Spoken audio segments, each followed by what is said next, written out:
Falei? 2 minutos. Não mais que 2 minutos. Eu espero que vocês tenham clicado de um pro outro. Porque se você assistiu um antes do almoço ou depois do almoço, aí, meu filho, passou os 2 minutos quase. Mas enfim, a gente estava falando sobre a alfabetização dos idosos, né? E aí eu terminei falando o outro vídeo sobre o suporte da família. Ok. Mas Liliane, por que então que é tão importante o idoso ser alfabetizado? Na verdade, gente, são 2 tópicos e nós vamos conversar melhor sobre esses 2 tópicos, tá? O primeiro tópico é o que nós chamamos de autonomia. O segundo tópico é o que nós chamamos de segurança. Tá bom? Ok. A autonomia, gente. A falta de autonomia, tá? E, digamos assim, a liberdade para realizar atividades básicas do dia a dia. A gente tem que ter autonomia. E eu tô falando de atividades bem básicas, bem básicas. Nos são, digamos, essa autonomia nos é cara, nos é possível, vamos dizer assim, em parte por sermos alfabetizados, tá? Que tipo de autonomia, por exemplo, Eliane? Por exemplo, eu posso ir ao supermercado. Num supermercado que é uma coisa corriqueira, do dia a dia, gente. Do dia a dia. Hoje está sendo bem menos, né? Porque hoje, pelo amor de Deus, põe máscara, tira a máscara, passa álcool em gel. Nossa Senhora. Mas enfim, é uma coisa comum. É muito comum, né? Quando a gente chega no supermercado, as informações, de uma forma geral, elas estão expostas pra gente. E a gente lê. Né? Então, por exemplo, tá? Gente, quantas marcas de café? Tô falando café porque eu tô gravando esse vídeo de manhã. Quantas marcas, por exemplo, sei lá, de palha de aço, por exemplo, valores, né? Custa tanto, tal coisa tá na promoção, leve 3, pague 2, né? Isso tá tudo exposto em placas, visivelmente, porque faz parte do Código do Consumidor. E a gente tem a autonomia de entrar no supermercado, ler essas informações e escolher o que é melhor pra gente, certo? Imagina um idoso que é analfabeto. Olha como esse tipo de autonomia simples lhe é tirada. Ele vai para imagens, gente. Ele vai para imagens. É isso. E detalhe, por vezes, tá? Ainda pode acontecer a situação dele ter uma dependência do outro. Olha aí, de novo a exclusão da autonomia. Como assim ter uma dependência do outro, Liliane? Às vezes, não sei se já aconteceu com vocês, comigo já aconteceu, das pessoas chegarem perto de mim e falar assim: ô moça, lê aqui pra mim que eu não consigo enxergar sem os óculos, por exemplo. Às vezes não é uma questão de óculos, não. Porque às vezes tem um cartaz enorme na frente da pessoa, uma placa enorme na frente da pessoa. É que às vezes a pessoa não sabe ler. Ela não sabe ler. Então, ela se sente constrangida de não saber ler. Observa como é complicado quando a gente tira a autonomia de uma pessoa, né? Dela não poder ler, dela depender dos outros e ainda se sentir constrangida em relação a isso. Eu dei um exemplo simples de autonomia, supermercado, tá? Pegar um ônibus, gente. Pegar um ônibus é a coisa mais simples. Mesmo com o nosso sistema de transporte muito louco, vamos pôr dessa forma, é simples. É simples. Vamos observar essa questão da autonomia, então, aplicada, por exemplo, nessa questão de pegar um ônibus. Você, que é alfabetizado, tu vai pegar o ônibus. Tu vai ler a placa do ônibus. Tá. Liliane, mas tô tão acostumada a pegar aquele ônibus, só de olhar assim eu já sei que ele tá vindo. Tá, tudo bem. Mas vamos supor então que você vai para Belo Horizonte e tem que pegar um ônibus, por exemplo, sei lá, Carlos Prates, por exemplo. Aí você vai pedir informação, alguém vira pra você e fala assim: olha, você vai pegar o ônibus 4103, linha vermelha, por exemplo. Se eu me lembro, é isso mesmo. Linha vermelha, beleza. Ok. Você vai ler. Você vai ler e vai pegar o ônibus certo. Isso chama autonomia. Isso chama autonomia. O idoso que é analfabeto, ele não tem essa autonomia, não. Não tem. Tá? Ela não tem essa autonomia na cidade dele, quem dirá as fora da cidade. Ah, como assim, Liliane, não tem na cidade dele? Gente, a pessoa quando é analfabeta, ela grava imagens. Tá? Ela não lê, ela grava imagens. Ok, beleza. Então, por exemplo, vamos supor que um idoso tem que pegar um ônibus de um bairro para um bairro. Beleza, ele vai guardar a cor do ônibus. A cor do ônibus, é assim que ele pega o ônibus. Ele vai guardar a cor do ônibus, a forma do ônibus, ele vai entrar no ônibus certo. Fato, porque ele guardou a imagem, não porque ele leu que vai para aquele bairro. Não é isso, tá? Mas observa que facilmente essa autonomia desaparece à noite. À noite a gente já não vai ter aquela visão toda, não. Não vai. Então, quer dizer, ele pega o ônibus, mas ele vai pegar esse ônibus enquanto ele conseguir enxergar o formato do ônibus, a cor do ônibus. Então, quer dizer, não é nenhuma autonomia e liberdade total. Olha como é uma coisa bem simples, bem básica. Podemos piorar um pouco o exemplo de autonomia? Podemos. Claro que podemos. Vamos supor que o idoso vai ao médico, por exemplo, e o médico receita um remédio X, tá? E esse idoso vai à farmácia comprar esse remédio X, por exemplo. Nós sabemos, gente, que existem similares e genéricos. E sabemos principalmente que os genéricos custam bem menos do que as marcas, né? Vou te dar um exemplo. Uma vez eu fui ao médico, o médico receitou um antibiótico para mim. Esse antibiótico que ele receitou, da marca que ele receitou, custava R$100 e poucos. Eu pedi o genérico, conferi o princípio ativo, era o mesmo princípio ativo, e esse antibiótico custou R$40. Claro que de R$100 e poucos para R$40, gente, é muita diferença. Mas também envolve o quê? Alfabetização, informação, autonomia. Às vezes esse idoso, ele vai comprar um remédio, por exemplo, não vai ninguém com ele, talvez não tenha ninguém para ir com ele, por exemplo, ele vai pagar mais caro, porque é aquele que o médico mandou, ele vai.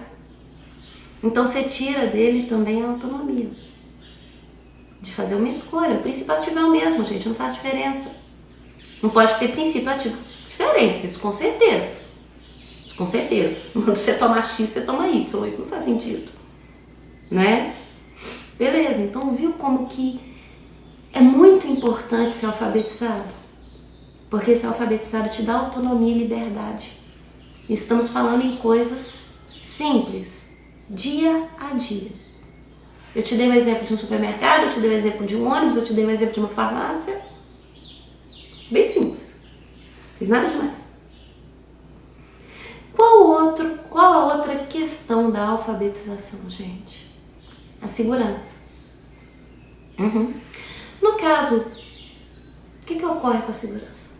Como nós vivemos em sociedade, gente, é convencionado, né? A sociedade é convencionada dentro de uma estruturação social, tá? E essa estruturação social, ela é feita por meio de documentos legais, escritos, né? Então, como assim, Liliane? Por exemplo, vamos lá, a Constituição é escrita, tá? Regulamentos, que seja. Por exemplo, você mora em um prédio e aí existem os regulamentos daquele prédio. E toda nova informação, pelo menos as pessoas que moram em prédio com elevador, todas as novas informações colam lá no elevador, né, para as pessoas poderem ler aquilo ali, não é? Tem regulamento. Por exemplo, o colégio tem regulamento, tem as regras, as leis, e elas aparecem de forma escrita. É fato. tá? Contratos. Nossa, a gente vive lidando com contratos, gente. Contrato de trabalho, contrato de compra. Gente, contrato de compra, tá? Contrato de locação, contrato de casamento, tá? Quer dizer, a sociedade ela é estruturada mesmo em documentos legais, escritos. Agora imagina a situação da pessoa que é analfabeta em relação a isso. Eu não sei se vocês sabem, gente, mas os idosos, claro, principalmente os analfabetos, né, gente, que é o tema da redação. Os idosos, eles são considerados os maiores alvos de golpes financeiros. Do mais simples ao mais complexo, golpe financeiro, tá? Ok? Além, é claro, do constrangimento que ele sofre, às vezes, de não saber assinar nem o próprio nome. A questão do constrangimento nesse ponto também é muito grande, sabe, gente? Mas, enfim. A Liliane, como assim eles são alvos, né, de golpes? É tudo escrito, gente. É tudo escrito, né? Então, por exemplo, contratos, às vezes, bancários, né? Na hora que vê, o idoso está pagando Y, X e Z, não sabe nem o que contratou no banco, o banco às vezes inclui isso, taxa daquilo outro, ele às vezes não está conseguindo nem pagar. Por quê? Porque é analfabeto. Por quê? De novo, viu, gente? Se não tiver ninguém por eles, tá? Venda. Compra, venda, por exemplo, venda de casa, venda de carro, tá? São alvos bem mais fáceis, claro que sim, tá? Falando nessa questão de segurança, eu lembro que uma vez eu fui comprar alguma coisa. Gente, eram essas lojas tipo Ricardo Eletro, por exemplo, tipo Magazine Luiza, essas lojas assim. Eu não lembro qual é a loja, mas não vou falar qual. Mas enfim, eu fui nessa loja comprar alguma coisa, não lembro o que, tá? Mas enfim. E na hora que eu cheguei lá, tava uma situação um pouco constrangedora. Por quê? Porque um senhor tinha comprado um celular, tá? E depois ele voltou lá com a filha dele, tá? Por quê? Porque parece-me que ele comprou o celular, tá? Por exemplo, no dia tava, por exemplo, R$800. Não sei se era esse valor, mas R$800. Para pagamento à vista, né? E aí, falaram para ele que era R$800, ele decidiu comprar no carnezinho. E no carnezinho, por exemplo, de R$800, passou para 1.300, por exemplo. E ele não sabia ler. E ele foi para casa com o celular, com o carnezinho, com tudo. Chegando lá, aí que eu acredito que os filhos devem ter alertado alguma coisa. Ele estava lá tentando desfazer a compra. Por quê? Né? E alegava-se, eu lembro que o vendedor alegava, não, mas estava escrito à vista. E ele falando, mas ninguém me disse que era à vista. E o vendedor estava escrito. Gente, ele não sabia ler. Então, quer dizer, é uma questão de segurança mesmo, né? Partindo do pressuposto que a nossa sociedade tem essa marcação aí, tem essa marcação estrutural de contratos, tá? Bom, e aí, Liliane, existem projetos? Sim, existem projetos sim de alfabetização, tá? O primeiro que eu vou falar, por incrível que pareça, mas muita gente não sabe disso, é o EJA. O EJA, sim. Gente, o EJA ele é feito para qualquer cidadão maior de 16 anos, tá? E o EJA apresenta programas da alfabetização à conclusão do ensino médio. Muita gente não sabe, por exemplo, muita gente acha que o EJA é só para o ensino médio, só para o ensino fundamental, não sabe que tem alfabetização? Tem. E o EJA tem em tudo quanto é esquina. Ele é um projeto bem amplo mesmo. Mas o EJA é um projeto. Ah, Liliane, por que tem que ser um projeto? Sim, porque tem que ser um projeto. Lembra como eu comecei essa aula? Eu comecei essa aula falando que todo cidadão, criança, jovem, idoso, tem o direito à educação. Então cabe ao Estado prover isso. Certo? Beleza. Ok. Tem outros projetos que não são tão amplos, por exemplo, como o EJA. Tá? Por exemplo, tem um projeto, né, chamado Projeto Aprender. Esse Projeto Aprender, gente, ele rola só no Rio, mas é um projeto muito legal mesmo, tá? Em que ele trabalha com idosos, Como ele só existe no Rio, né, seria, por exemplo, interessante a gente pensar numa ampliação desse projeto, né, para mais partes do Brasil.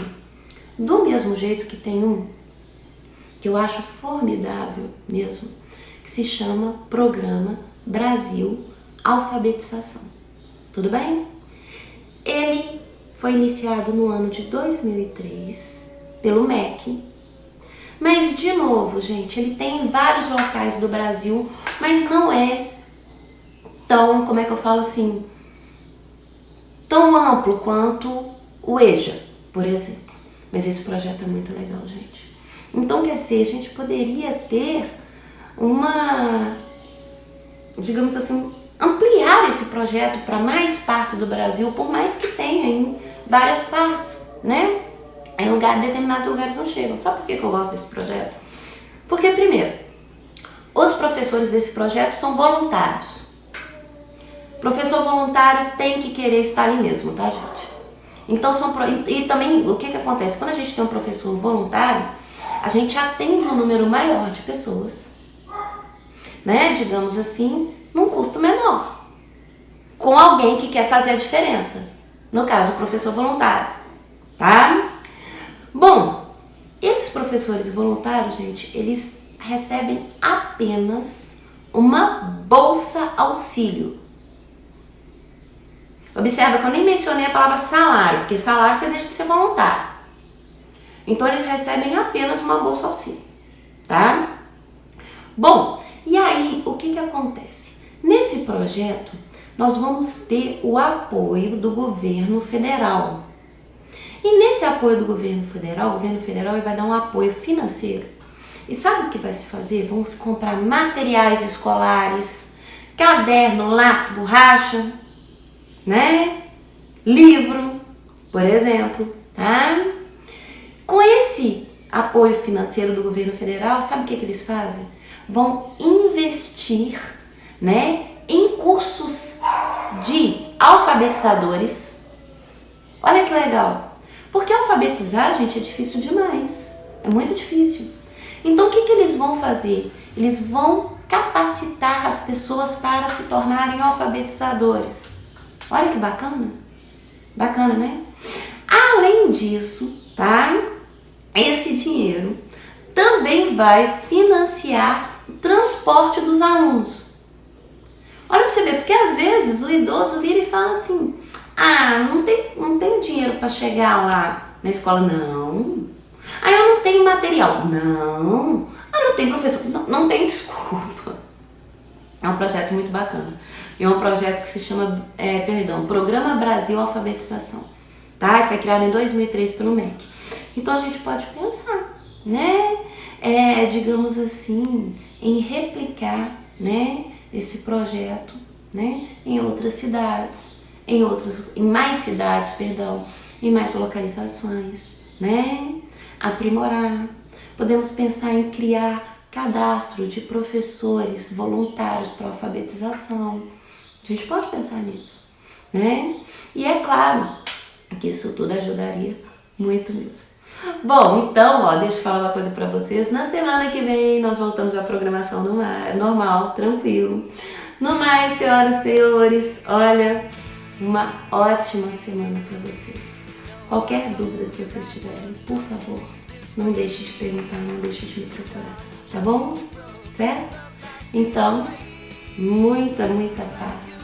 Fiquem com Deus. Beijo. Tchau, gente. Se cuida.